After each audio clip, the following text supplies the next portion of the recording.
What's up, guys? I'm sorry this video took so long. I appreciate your patience. And for that appreciation, I'm going to show you a magic trick that not even Peter McKinnon can do. Alright, check this out. Abracadabra. My neck disappeared. Let's get to the video. 2019 Small Video Light Showdown. Hit the bumper.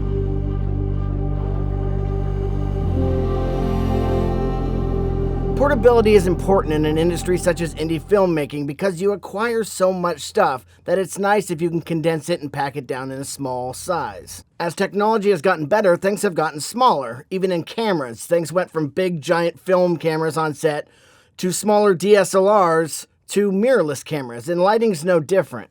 Now, while small lights are not a new thing, I always found them to be unusable for film because they had either bad light quality or low output. Recently, however, this has changed drastically, and while they can't do everything these big lights can do, they have become an integral part of my productions. Today, I'm going to put some of the heavy hitters in the small video light category and put them head to head and see what happens. Now, to be a part of this showdown, there was two criteria that these lights had to adhere to. One, they had to be able to fit in my pocket, and two, they had to have a CRI of above 80%. If you don't know what CRI is Color Rendering Index, which is a chart that tells you how accurate the colors of the light are. Normally when I'm filming, I don't like lights that go below 95% myself, but I kept a couple in here because they were close. I'm going to be comparing these lights on 8 different things. Brightest in daylight color space, brightest in tungsten color space, the lightest weight light, the highest CRI, the best battery light, best build quality, the most versatile, and of course, the price of the light itself. But without further ado, let's check out the contestants.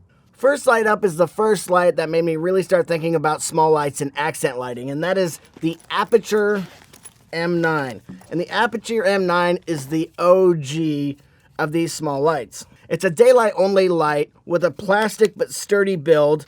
It has 9 LEDs on it and a diffuser that just snaps onto the front. It also comes with a case and an orange and a blue gel so you can change the color on the light itself. Next up is a light from GVB gear. It's the GVB PL12. Try to remember that one. Now, from the case, it is pretty obvious where they got the inspiration from the case from. It is another daylight only light with a diffuser that snaps on the front, but this one has 12 LEDs, so it goes a little bit brighter than the M9. The build itself is not quite as good as the Aputure, but it's still a very nice light. Speaking of cases that look alike, you see where they got the inspiration for this again. This is the Sekonic X-21, and this is actually another daylight only light, but it does come with a tungsten diffuser that snaps onto the front with magnets just like the other ones. Now this light comes with 21 LEDs, but don't let that fool you. It's a little bit smaller of an LED than the other two lights. The Sokani has an all-metal build, and it has a little LCD screen on the back, and it makes things really nice. Now, while those 3 lights all were pretty similar, the next light on the list, at the time I purchased it, was like nothing I had ever seen. It is the Lume Cube. The Lume Cube is completely metal build, has 2 rubber buttons on the top, fully waterproof. You turn it on by pushing and holding the left little button on the top, and it has 10 different brightnesses you can scroll through unless you hook it up to the app where you can really start to dial it in and get really good control over it. This light technically I would call daylight, but it has a Kelvin rating of 8,000, which is more of a blue than a daylight light. But we'll let it slide for now because of how versatile this little light can be. Now looking at it, it doesn't look like you could do that much with this light, but it has amazing accessories that come with it. This is a little cage that you snap on, and you can put on a snoot or gels for RGB, or you can make it a tungsten light with different gels. You can do a lot with this light, and it's very sturdy, waterproof like I already said, and yeah, that's the Lume Cube. Next up on the list is the little brother to the Lume Cube, the Lume Cube Air.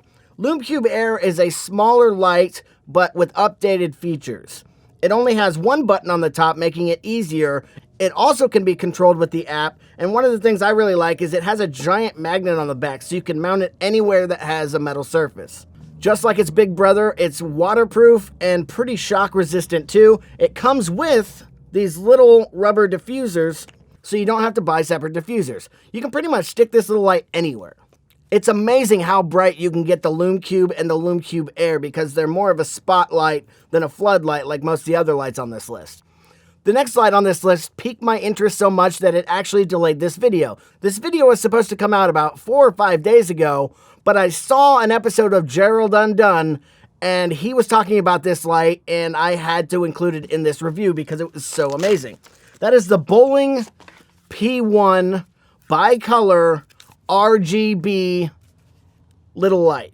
Not only is it bicolor, but it has a range of 2500 Kelvin to 8500 Kelvin, so you can really get bright output at both tungsten and daylight. And I really like this little bracket it has. You can pretty much mount it any way you can imagine, and you can mount other things to it. Not only is it RGB, but it has RGB effects. I think it has 12 effects built in. Some of them are like ambulance lights, police lights, fire trucks, you know, you get the idea. It's an all-metal build, and it has a little chart on the back so you can see what percentage produces what color. It's a really, really versatile light. It has USB-C up top, which I'm always a fan of. And yeah, that's the Boling P1. Next light on this list barely fits in my pocket, so I included it in this video only because I love the light. It's the Aputure F7. Now, this is the biggest light of the lights we are talking about today. It's a plastic build, but it takes NPF batteries, so you can run this thing all day. Bicolor, and again, it has a wide range from 3200 Kelvin to 9500 Kelvin, so anything in the daylight range you can get without a problem. Now, like I said, it takes NPF battery, but you can also charge it via D-Tap or USB-C, so you can mount this to your camera rig and have it charged with everything else. Very versatile light. I love it. Can't have a little light contest without the Aputure MX.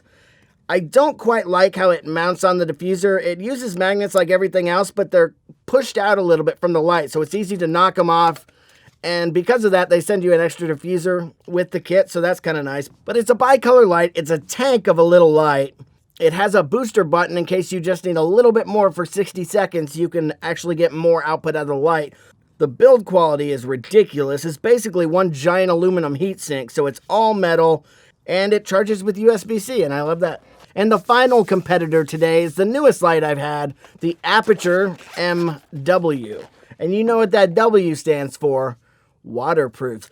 It comes with a gel holder, so you can put gels in, put it on the top. It also comes with this diffuser that kind of slides over the top, a little rubber diffuser. It is daylight only, but they put a bunch of tungsten gels in with it, so you can get bicolor. And it has 5 effects on it. You can get that TV look of somebody watching TV, lightning, faulty bulb, fireworks, and paparazzi. But with paparazzi, I've seen kind of a rolling shutter problem because it goes so quickly. So be careful with that. You might only light up half your scene. And because it's an Aputure light, you know it's got that USB-C on here. They don't cheap out on anything. Now that you've met all our contestants, let's get to the first competition. The first comparison is daylight brightness at 1 meter away. Pulling up the rear with a maximum brightness of 153.3 lumens is the Aputure M9. Next up is the Sekonic X-21 with a maximum brightness of 161 lumens. Barely squeaking out ahead of them is the GVB light with 162.8 lumens.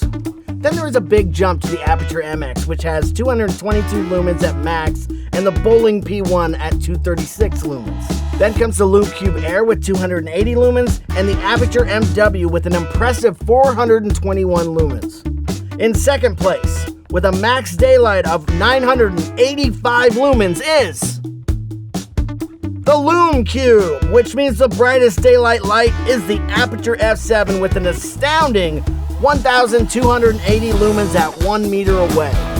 Congratulations, Aputure. Next up, let's compare maximum brightness at tungsten. Now, some of these lights are bicolor and have tungsten built in, while others have to use gels, but we're going to count it anyways.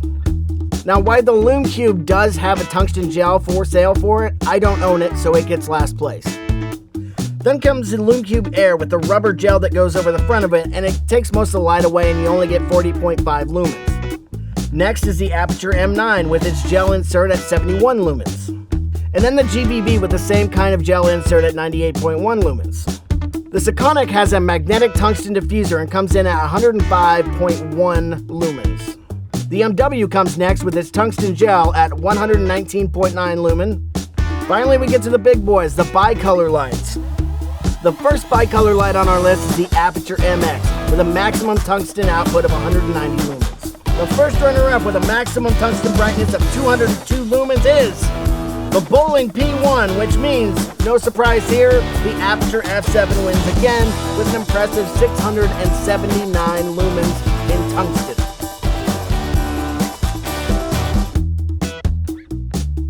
Next up, we'll compare the color accuracy of each light. Bringing up the rear by far is the Lume Cube with a CRI of 85. Then its little brother, the Lume Cube Air, comes in with a CRI of 90. Next, the MX, the GVB, the M9, the F7, and the MW all tie with a great CRI of 95%. With only 2 lights left, let's check out the first runner-up, the Boling P1 with an impressive CRI of 96%. Which means our winner is the Sekonic X-21 with a CRI of an impressive 97%. Next competition is to see which one of these little lights is the lightest.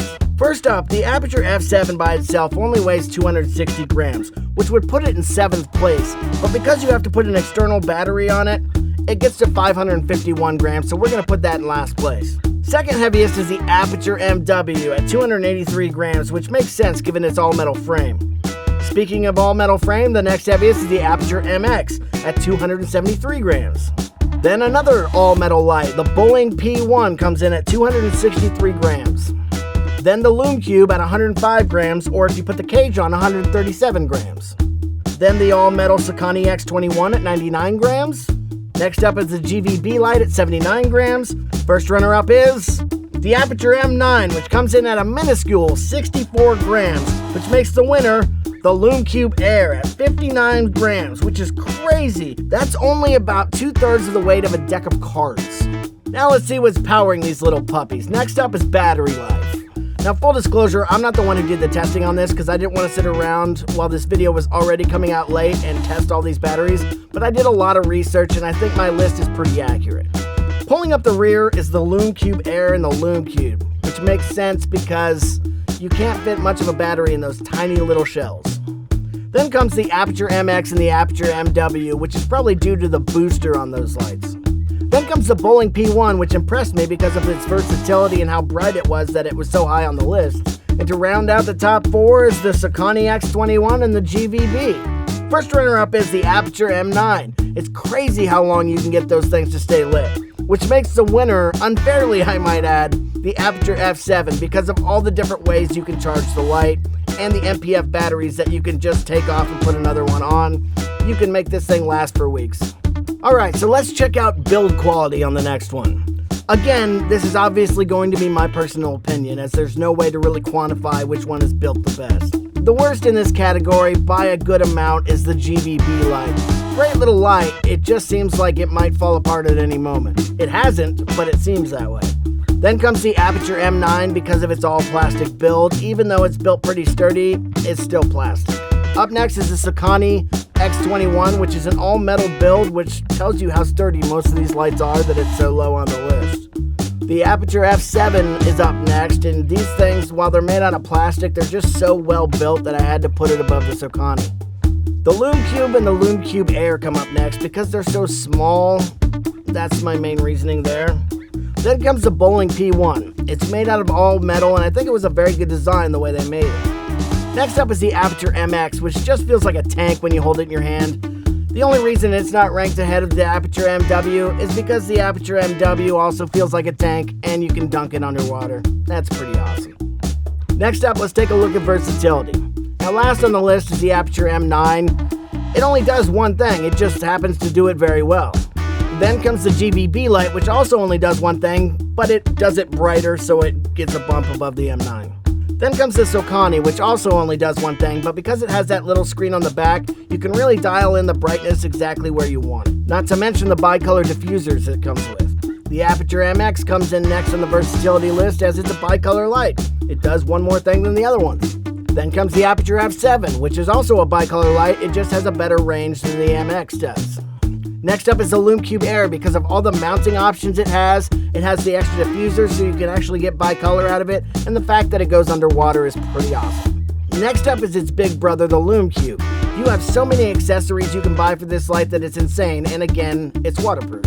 In second place in the versatility competition is the Aputure MW. The added diffuser, the gel holder, and mainly the fact that it can go underwater makes this a very versatile light that you can do a lot of things with, which makes the winner the Boling P1, and it's not even close. Bicolor, wide range bicolor, RGB, and effects, there's no other little light that can match what this light can do. Now let's talk about money. Probably should have started with that, as people really like to talk about money. Probably would have got more views. Anyways, let's see what the cheapest light is. The most expensive light on this list is the Aputure MW. So if you want an Aputure light that goes underwater, you're going to have to pay $229 for it. Then comes the Boling P1. You're going to have to pay $159 if you want all that RGB goodness. Next up is the Aputure MX for $149, which this might be controversial, but I think that's probably the worst value on the list. Just saying, don't shoot me. After that is the Aputure F7, which at $98 might be the best value on the list. The Lume Cube comes in next at $79.99, but that's just for the light itself. If you want the case with the 3 diffusers too, that's another $55. The snoot is another $10. If you want barn doors for it, that's $15. RGB gels are another $30. You can also get CTO gels, which is how you get it to look tungsten, for another $30. Next cheapest, obviously, is its little brother, the Lume Cube Air, at $69.95. Third cheapest light on the list, the Sekonic X-21 at $49. First runner-up, the Aputure M9 at a ridiculous $45, which makes the cheapest light on this list the GVB PL12, which comes in at an even more ridiculous $39. That is insanity. Now, honestly, I think all these are pretty good deals, with the F7 and the Boling probably being my favorites and the MX being my least favorite, but I love all these lights. So the last thing I'm going to go over with you is which lights do I like the best. The GVB comes in last place because somebody has to be, and it's mainly because of the build quality. Then comes the Sokani, the Lume Cube, the Aputure MX, and then the Aputure M9. Why is the M9 so high on the list? Because it's sentimental to me. It was the first small video light I ever had, and it does its job very well.